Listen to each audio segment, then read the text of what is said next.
As the prices of pretty much everything in existence has shot right through the roof and the value of the US dollar seems like more of a distant memory than ever, it seems that no matter where you go in this country, there will always be somebody that will tell you that the idea of downsizing your life is the best decision one could make, from the way you live to perhaps even what you drive.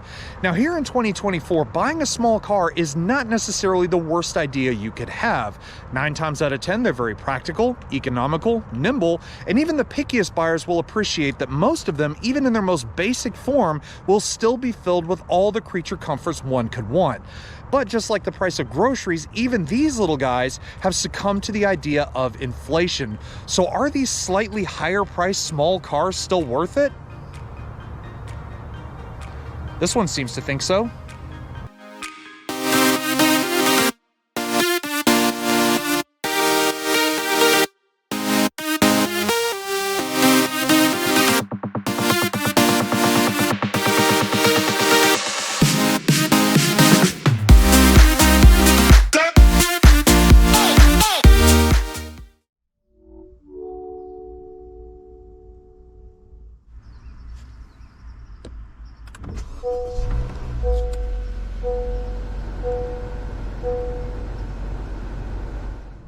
It's definitely been a hot minute since I last drove one of Honda's newest products, and having this 2024 Honda HR-V in my possession for the past day, graciously lent to me by the folks at Team GILLMAN Honda North while my daily driver is in for some pretty heavy routine maintenance, it's definitely got me feeling more than just a bit of deja vu, because if my memory serves me correct, the last new Honda product I drove for any significant amount of time was the brand new 11th gen Honda Civic, which I drove back in 2022. And what's weird is that this brand new HR-V for this 3rd generation here in the US is pretty much identical to the Civic in every way. Okay, almost every way. Sure, it's a little bit taller, the ride's a bit higher, and the body's a little bit longer, but overall, it's basically a Civic on stilts, just with a bit more of a utilitarian aspect. So it kind of got me thinking, would you buy a Civic, the staple of the economy cars, or would you spend just a hair more and drive an HR-V? Let's try this thing a bit more and see if I can figure that out.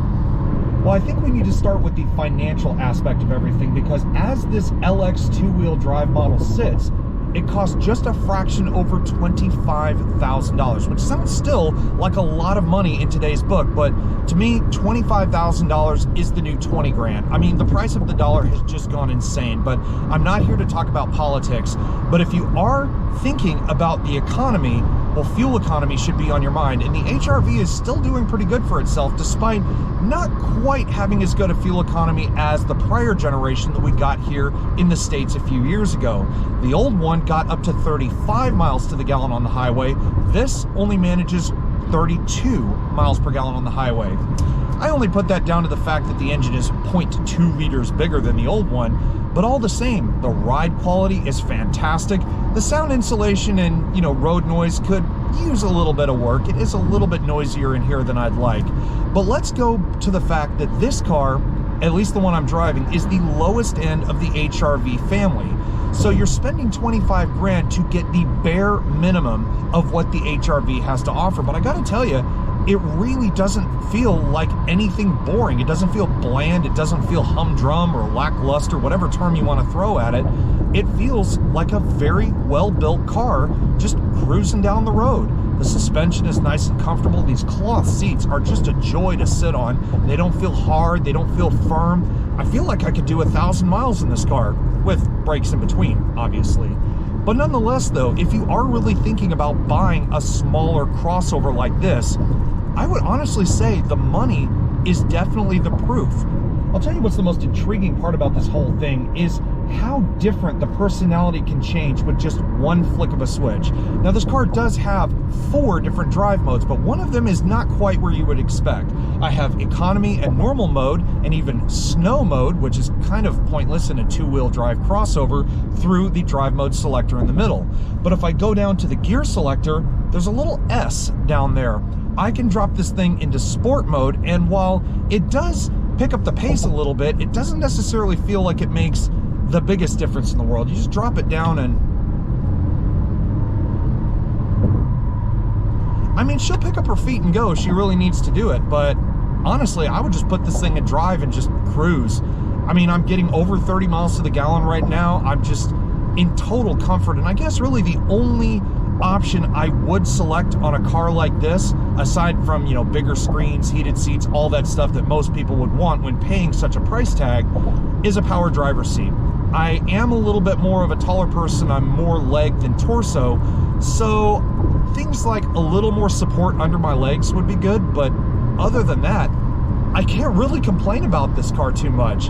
And it's under $30,000 for a crossover. I mean, come on, guys. What are we waiting for? These are the tickets to what we need. I mean, yes, I know this car's facing some stiff competition, but all the same, it's just such a nice car to drive. If it was a little bit quieter and I had more support under my legs, I'd say this is a great value for the money. Now, while the HR-V in general is a pretty well-rounded vehicle in terms of road manners, with only a couple of minor grievances from most, it seems that the most controversial and definitely the weirdest part of the HR-V in general is just how many variations of this thing there are scattered across the globe. Case in point, this one sitting here in modern steel metallic is the North American only version of the HR-V. If you were to go anywhere else in the world, you would find so many different variations of this same namesake, it would fill up an automotive designer's sketchbook to the max. But getting back to this specific version here, what I love is while the old one was very angular and very youthful looking, this one looks a bit more mature, a bit more handsome in a way. But there are still a couple of controversial pieces I must point out right off the bat. And the main one is the grille. You can tell this car is still based very much on the new generation Civic. You look at like the headlight design, for example, very rounded, very curvaceous, and a lot less angular. But going back to the grille, it kind of feels like they took the Civic's normal grille and just moved it up a little bit and then gave it an extra one down below. And thus, it kind of makes this North American one look a little bit like a fish, but I think that's the least of the worries you should have with this car. Going back to the lighting, however, you have full LED headlights here with LED daytime running lights and turn signals combined into one. You have LED high and low beams with auto high beam assist. And this one being the lowest end trim, we do not have any form of fog lights down here. No such complaint from me.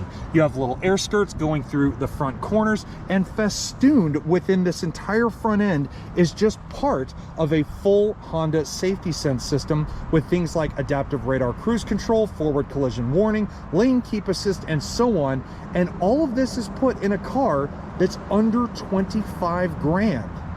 Now, while things may have started off a bit controversially with the looks of this new HR-V, out of everything this car has to offer, its biggest headline is definitely just how much longer this new generation is. At 179.8 inches long, the third generation North American HR-V is over 10.5 inches longer than the first iteration of this same name that we got here in the States over 8 years ago.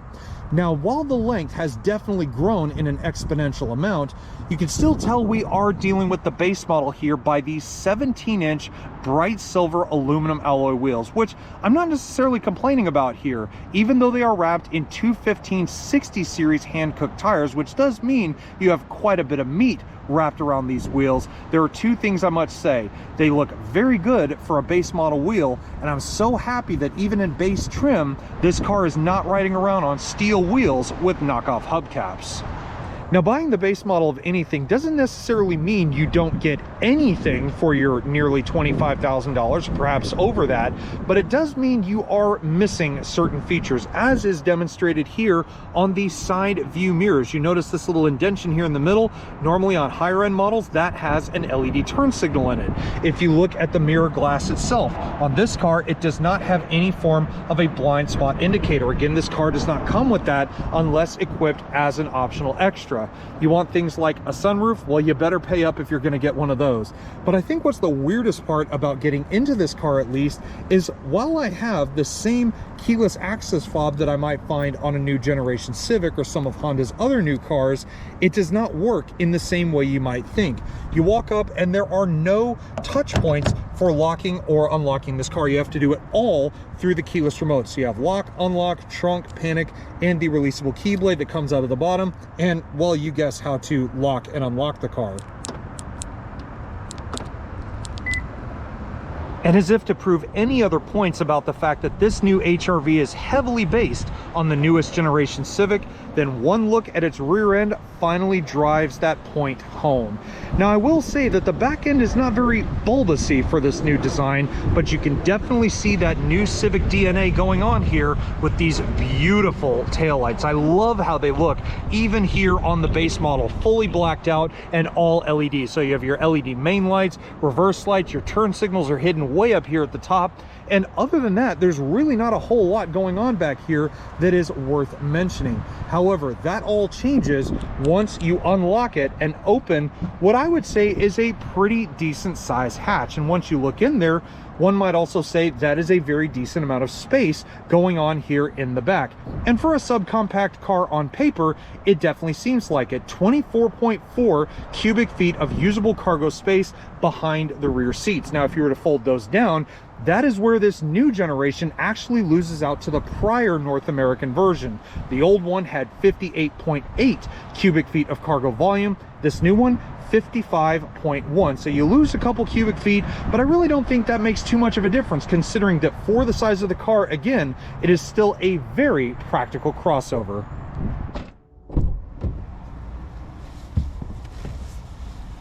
Now, like most car buyers, whenever I step into a lower end trim of any vehicle, I often feel like I'm going to be greeted by the same thing, just a sea of boringness. But I'm happy to report that even in this lowest end HRV, I don't feel the same thing. For one, when I'm staring at the dashboard, I feel like I'm sitting in a brand new Honda Civic, which is no surprise because, again, this car is so heavily based on such a vehicle. But it's even the little details that impress me, like when I close the door, I get that beautiful little Honda chime with a Honda logo that shows up in the digital part of my half digital, half analog gauge cluster. But before you even get to that, the steering wheel, for example, I absolutely love it. And even though this one here doesn't have the much expected leather rim, I could care less. I'm not complaining about it in the least because it has all the functions I want, from the Honda sensing down to all my hands-free media controls, and you need nothing more. But what those are connected to is a bit laughable because this has a 7-inch touchscreen multimedia interface, better known as an infotainment system to you and me. And it is as bare bones as you want, but it carries everything you could need. All the buttons are physical instead of touchscreen like on some larger displays, and it has a backup camera, Bluetooth, Android Auto, and Apple CarPlay. But despite having all of that, what's the most laughable part of this car's technology as a whole is the fact that its audio system, in this case, only has 4 speakers. I know, you're probably rolling with laughter as well, right? But once I actually turned that system on and I gave it a little bit of bass and kind of adjusted the settings a bit, it actually surprised me more than enough.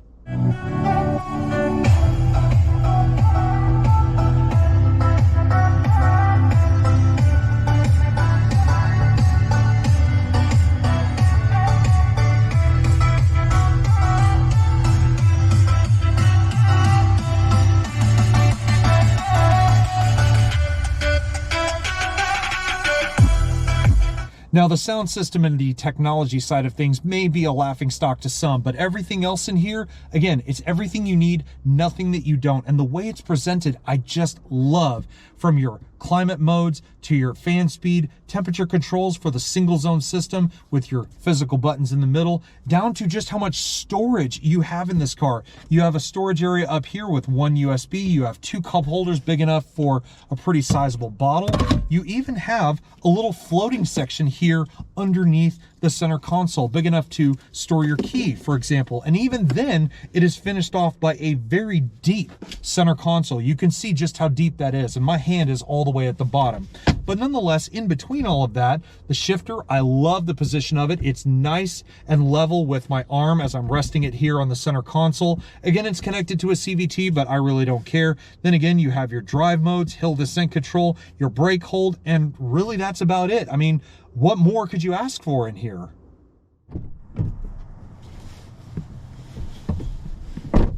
Now, before I got back here, I know what most of you were thinking. This is a subcompact crossover. How can a guy who's over 6 feet tall possibly fit comfortably back there?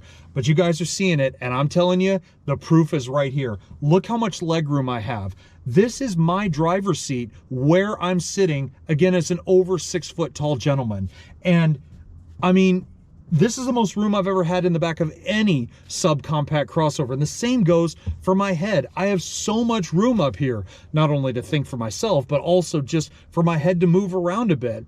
Now, again, this is the lowest end model, and I'm really not complaining, but I think some might, especially when you're sitting back here, because, well, you only have one drink holder in each door. You have a little bit of storage here in the middle. There's no cup holders that fold out of the center armrest here to speak of, and you don't even have any chargers at the back. But when you're paying 25 grand for the lowest end model, I mean, I would have expected a couple of those necessities, but it really is a case, again, of you get what you pay for. And on that note, everybody, this now wraps up our review and drive of the 2024 Honda HR-V. And you know, despite this one behind me, again, being the lowest entry into the HR-V family, there is still quite a lot to love about this not so little car, especially as we've seen compared to its competition recently. But nonetheless, at almost $25,000, if it still seems like it's too much, I would say definitely stack it up against the competition, because there is still quite a lot to offer even in this lowest end model. But if you guys have enjoyed this video today, or perhaps you learned something about the new HR-V, give this video a thumbs up, and also while you're at it, hit the subscribe button down below, because trust me, without the wonderful folks at Team GILLMAN Honda North loaning me this new HR-V for an entire day due to my daily driver being in the shop, let alone with subscribers and viewers sticking around through all these times, I swear I have no idea where this channel would be right now. But at the end of it, guys, I hope you enjoyed the video, and I will see you all in the next one. Take care, everybody, and stay safe.